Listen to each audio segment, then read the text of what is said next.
Funny thing about silence. It only gets loud when everyone realizes they've been lying to themselves about you. You felt it, didn't you? That moment when the room shifted, when smiles froze half a second too long, when the energy changed and nobody announced it. One day you were the good one, the safe one, the one they could lean on without fear. And the next, suddenly everyone switched sides. Suddenly the tone changed. Suddenly the people who swore they were with you started speaking in coded glances and half-truths. That's when the mask slipped.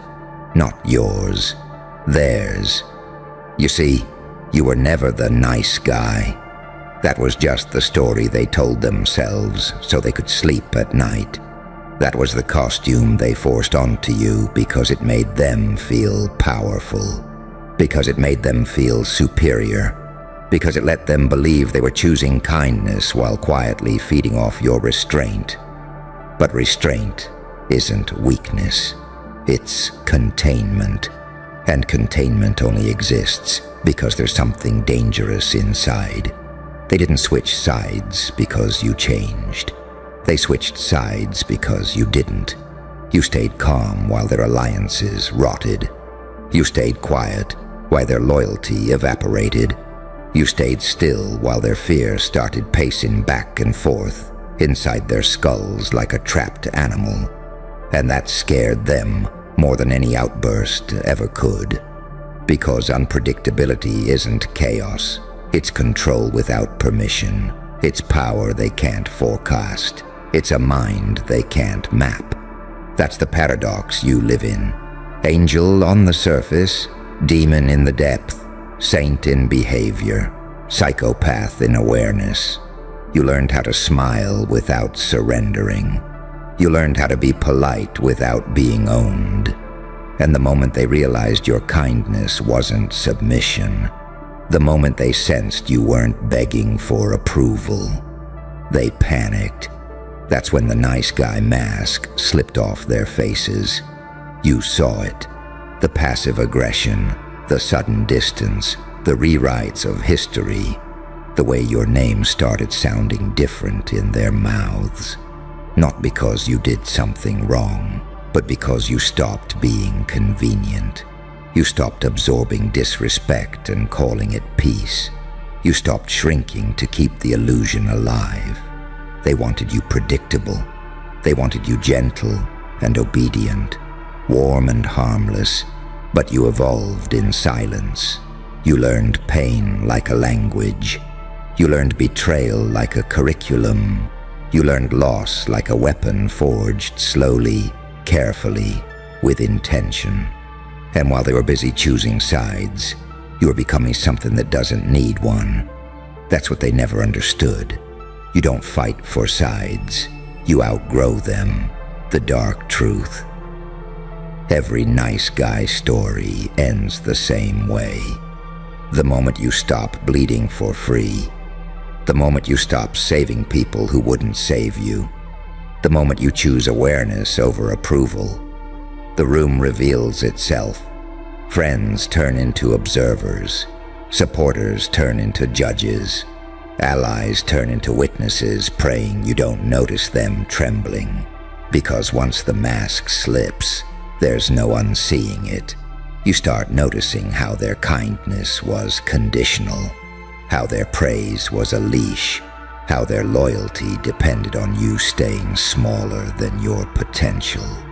And when you finally stand up straight, when you finally look around without apologizing for existing, their morality collapses under the weight of your clarity. That's the evolution through pain nobody warns you about. You don't come out kinder. You come out sharper, more precise, more selective. You don't lose empathy. You gain control over where it's spent. You don't become cruel. You become unreachable by manipulation. And that terrifies people who built their identity on being the good ones, while quietly exploiting your patience. They call you cold now, distant, changed, dangerous, good. because danger was always there. You just stopped hiding it behind manners. The truth is, you were never fooled by them. You were studying them, learning the patterns, watching who switched sides first, watching who smiled while sharpening the knife, watching who disappeared the moment you stopped over-giving, and every betrayal carved clarity into your spine. That's the real awakening. Not rage, not revenge. Awareness. You don't explode. You don't beg. You don't explain. You let the silence do the talking while you upgrade in private. You let them scramble for narratives while you rewrite your identity in ink they can't erase. You let them wonder which version of you is real. The calm one, or the one they sense watching them from behind your eyes. Here's the secret they'll never admit out loud. They preferred you when you were confused. They preferred you when you doubted yourself.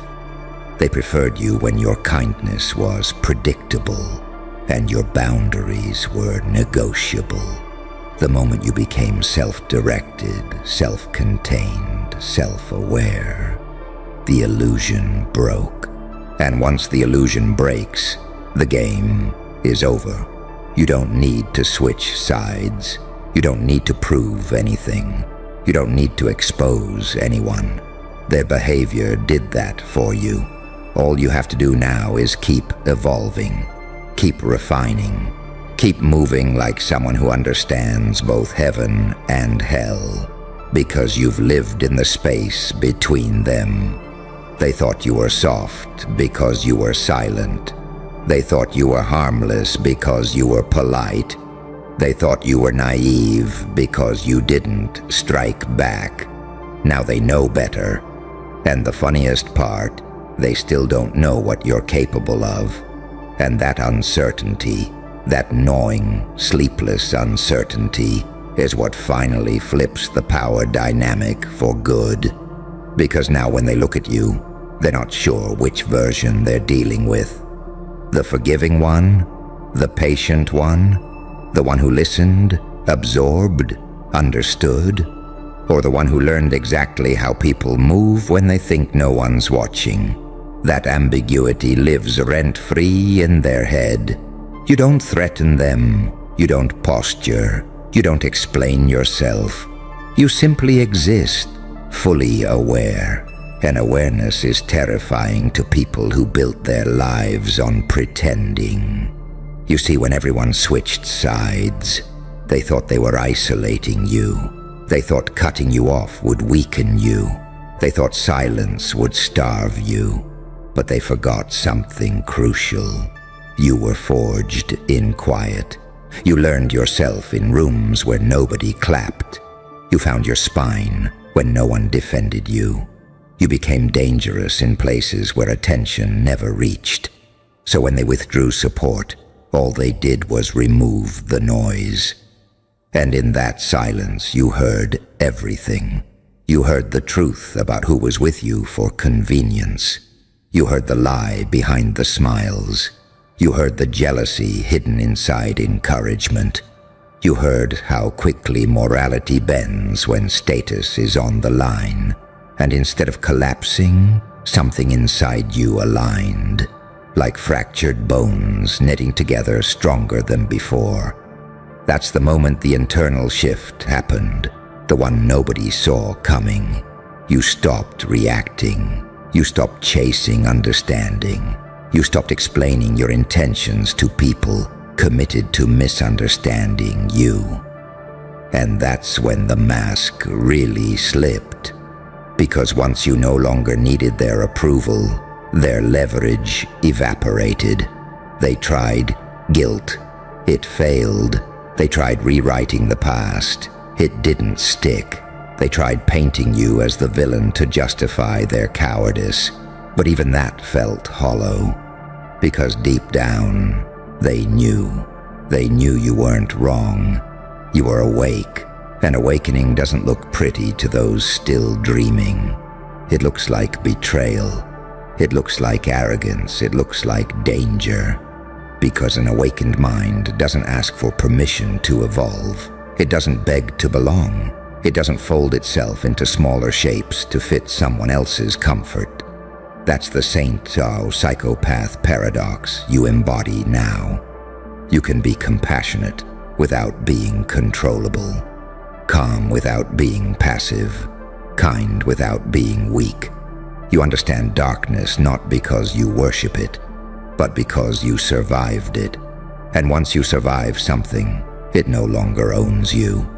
That's what scares them most. You're not angry. You're not chaotic. You're not reckless. You're precise. You know when to speak and when to disappear. You know when to give and when to withdraw.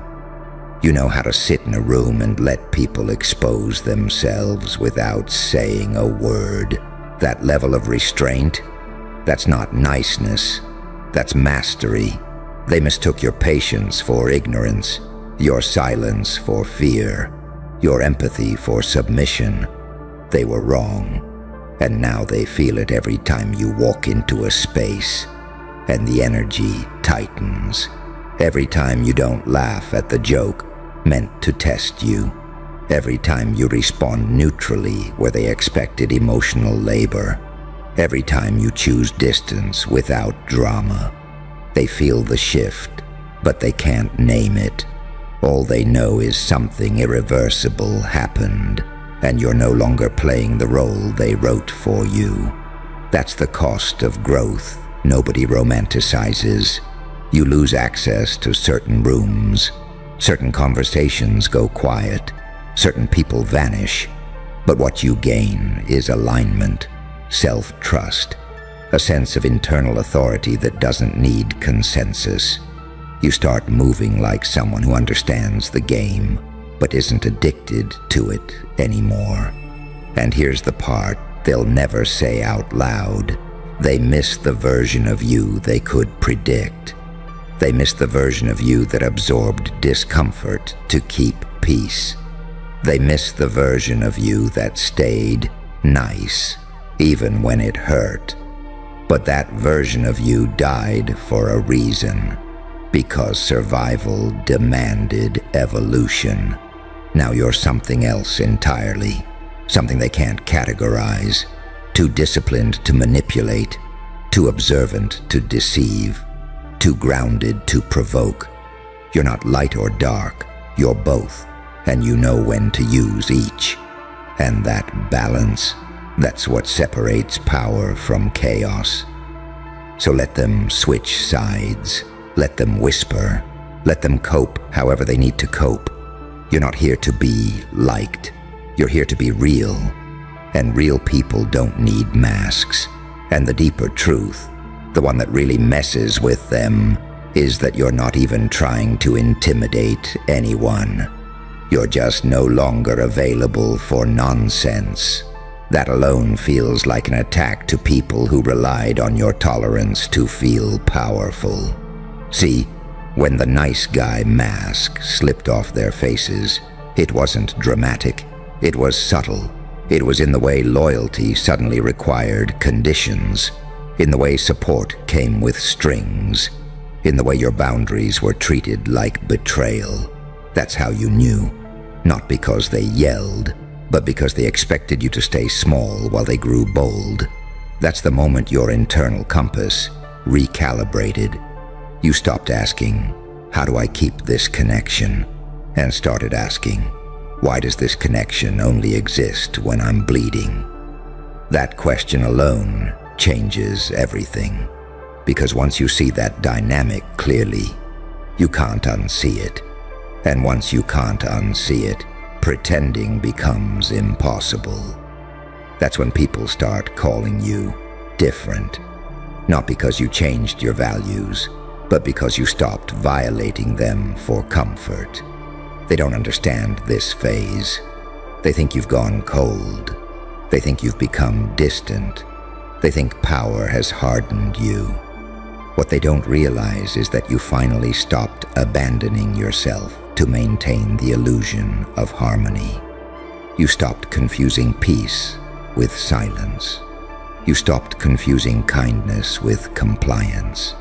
And the moment you did that, the social contract shattered. Because most people don't bond over truth. They bond over mutual self-deception. They bond over shared stories that keep everyone comfortable. You were part of that system once. Not because you were weak, but because you were generous. You gave people the benefit of the doubt. You believed words over patterns.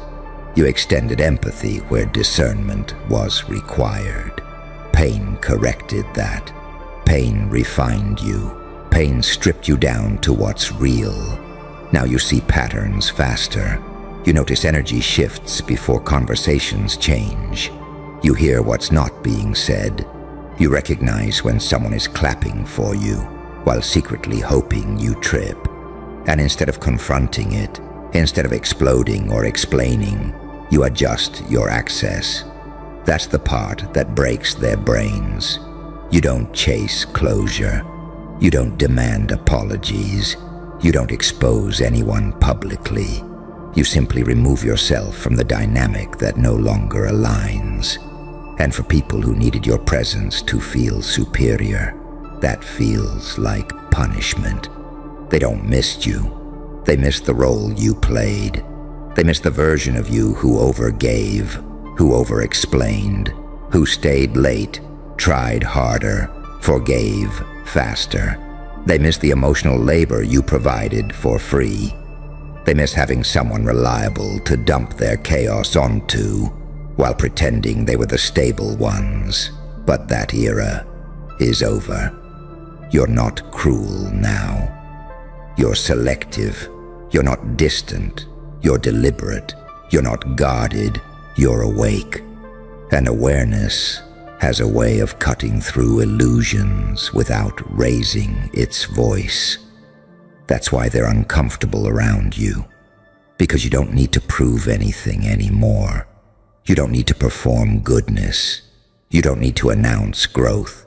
You move quietly, confidently, with the kind of internal authority that doesn't require consensus.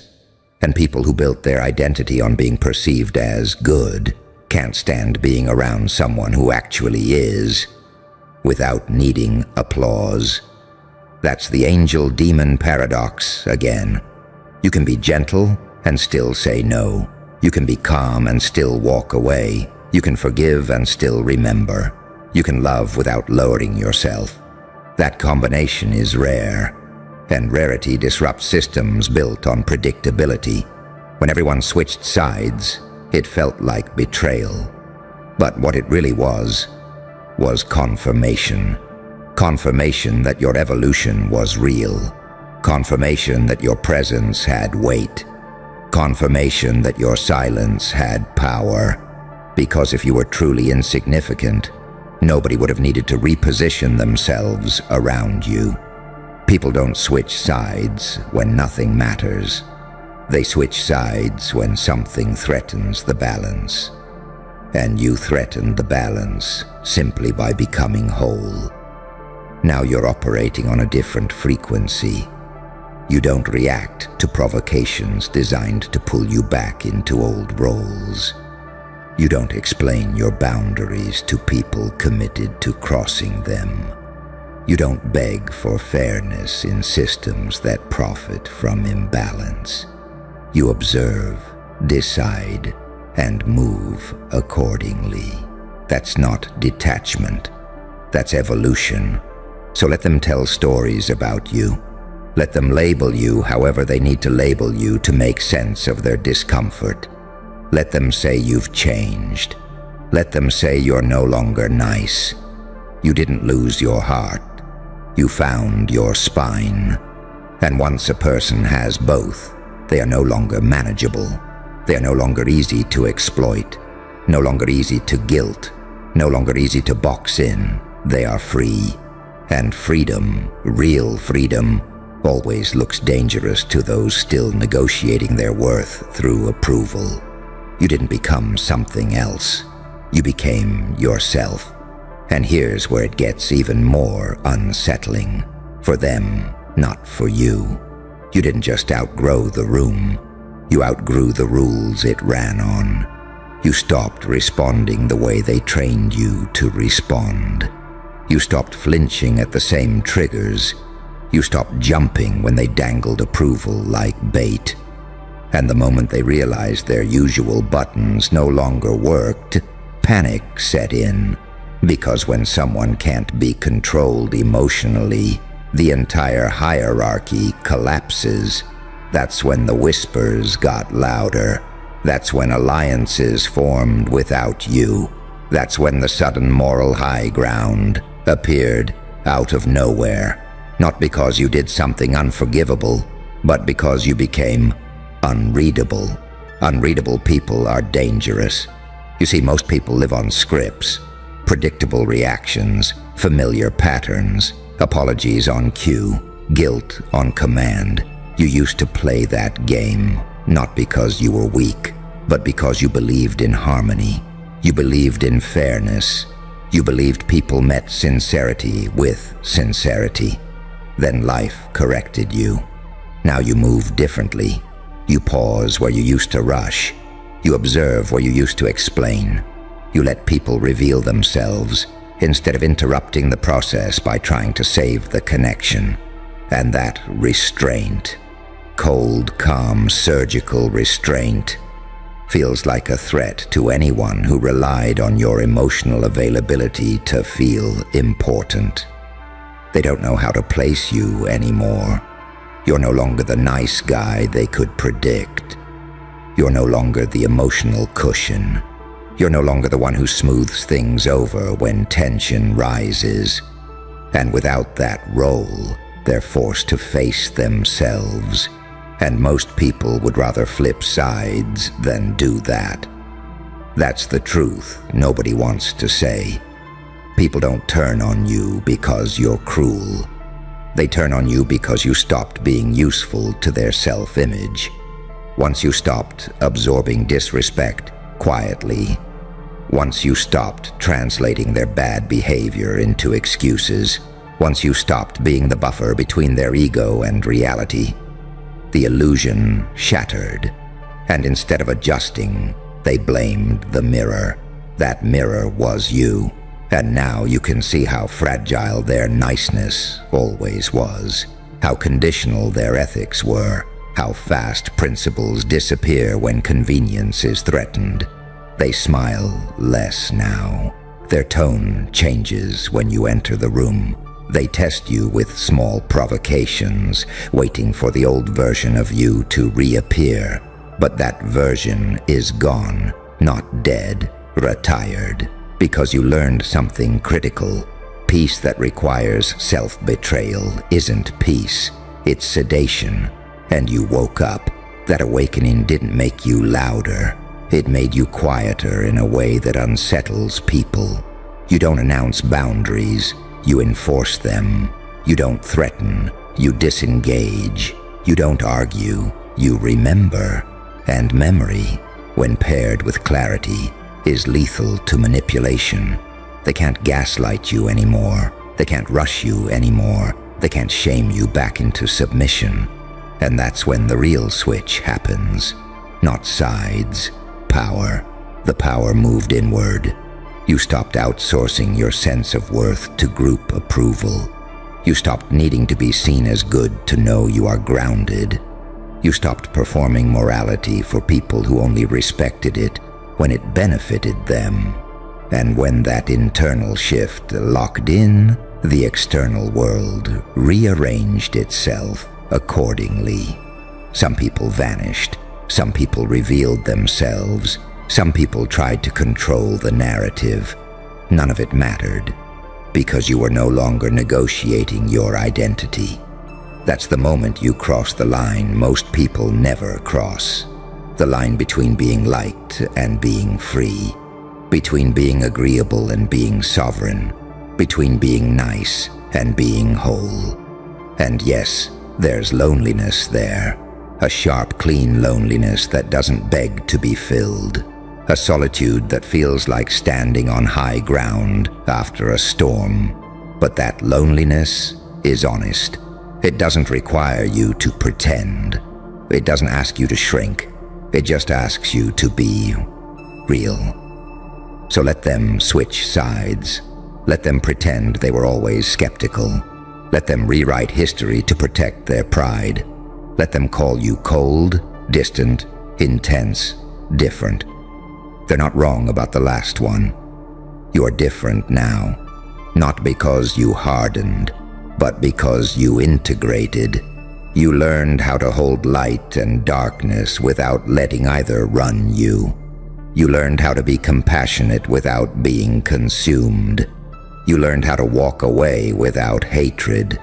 You learned how to choose yourself without turning bitter. That balance, that's power. And power doesn't need to announce itself. It just changes the temperature of the room. They feel it when you're silent. They feel it when you don't react. They feel it when you no longer explain. They feel it because deep down, they know something they can't admit. You didn't lose your kindness. You weaponized your discernment. And once that happens, the game doesn't just change. It ends.